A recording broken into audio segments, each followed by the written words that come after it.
African heads of state are meeting in Nairobi for the inaugural Africa Climate Summit.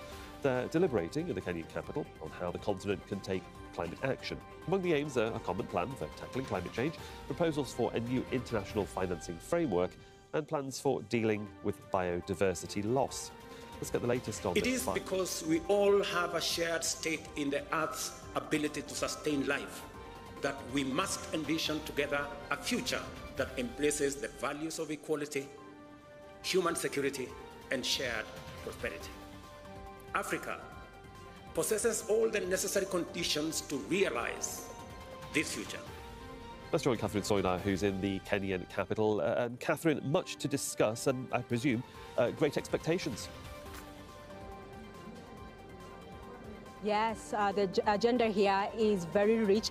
The delegates are talking about different issues that affect the continent, including climate migration, including climate finance, conservation. We know that communities are saying that they want to be involved in conservation as well. And now joining me to talk about all this is Ademola Ajabe, who has focuses on conservation. What are your expectations when it comes to this summit?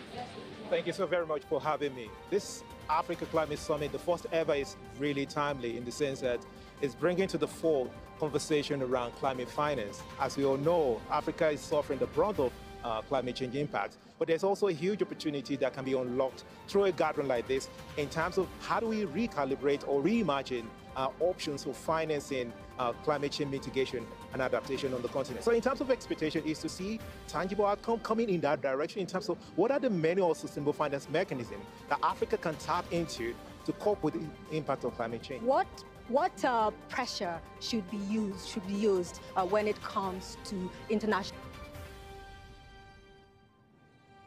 financing climate change? Very good question in terms of the pressure that we need to use. I think the narrative is very rapidly in the sense that Africa used to play victim to the impact of climate change. But more and more we're beginning to see that there are actually benefits that we need to capitalize on, leverage as Africa.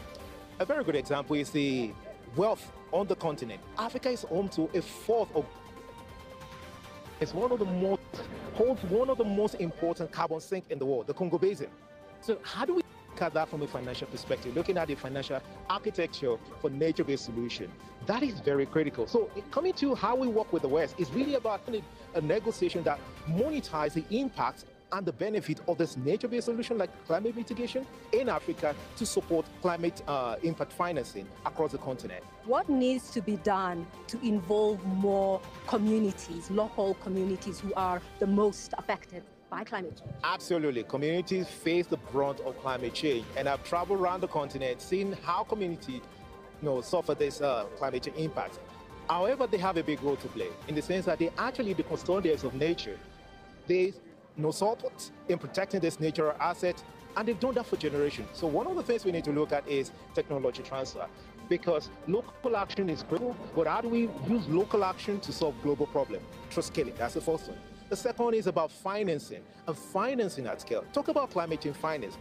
It's really abundant in the West, but when it comes to capacity to access those financing in Africa, it's almost non-existent. And that's one of the reasons why at the Nature Conservancy, we created a carbon accelerator program to support, one, providing the technical assistance to communities and local-based organizations, and two, to provide fund financing to access carbon credit, which is working.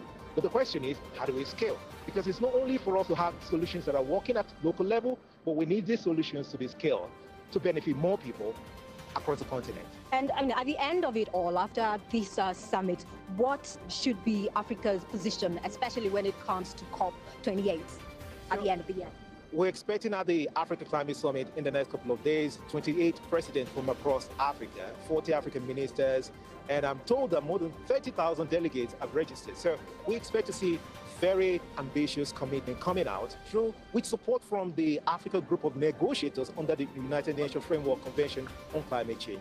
And all that outcome fitting into what is called Nairobi Declaration. I expect to see the Nairobi Declaration informing the climate agenda later this year at the UAE. And topmost on that list is how do we diversify the funding stream, the finance mechanism for climate mitigation and adaptation in Africa. Thank you very much for your time. So the delegates here will be talking about many things, and they, at the end of it all, they hope that the outcome will be good and the heads of state will be able to present that agenda to COP28 in the coming weeks.